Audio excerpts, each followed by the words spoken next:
Well, fall camp continues, day 2 of week 2. We're joined by running backs coach Denarius McGhee. And Denarius, you got a lot of new faces in the running back room, and yourself included this year. How have you seen and how have you liked the development of these guys? You know what? They're doing a better job of just running hard, and they're getting a better understanding of what we want them to do schematically.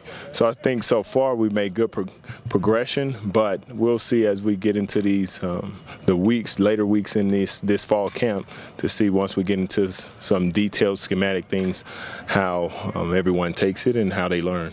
What about for you personally? You've been a quarterback your whole life. You switch over coaching running backs now. How have you liked the change? It's been awesome. It's been great. It's been good to be down in the box, as people would say, to learn more details of the offense, what the offensive line is doing in protection, and as well the aiming points of running backs and what the offensive line is doing in the run game as well. So I think it's been a great blessing to me.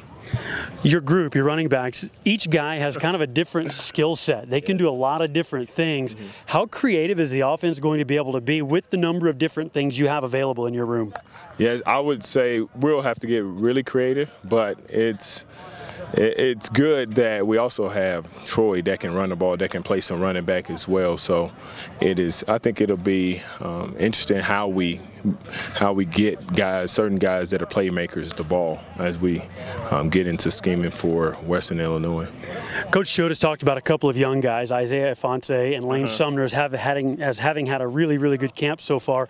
What have you liked about what you've seen from them in their progress? Those kids are tough and they have natural vision.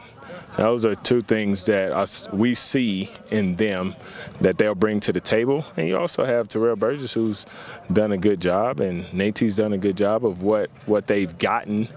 So our room is deep, so it's going to be a fight to see who's the guy or who are the 3 guys that'll play, and one of them will probably separate themselves. And then, as I spoke about, Troy is also someone that may carry the ball a little bit. So I think we're in a good position at the running back spot.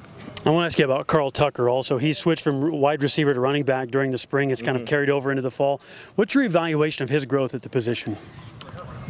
You know, he's gotten better. It helps that he can also run some routes because we can do a few different things with him. He's a very smart player, so he picked up on running back fairly quickly. And today I think he had a good practice, good go. And one thing that we're looking for is playmaking ability. And he showed some of that today. The other thing is effort, and you can see him straining after the whistle. And this is a big week, the time between the first scrimmage and the second scrimmage to start to figure out who's going to be the ones, who's going to be the twos when it comes game day on the 30th.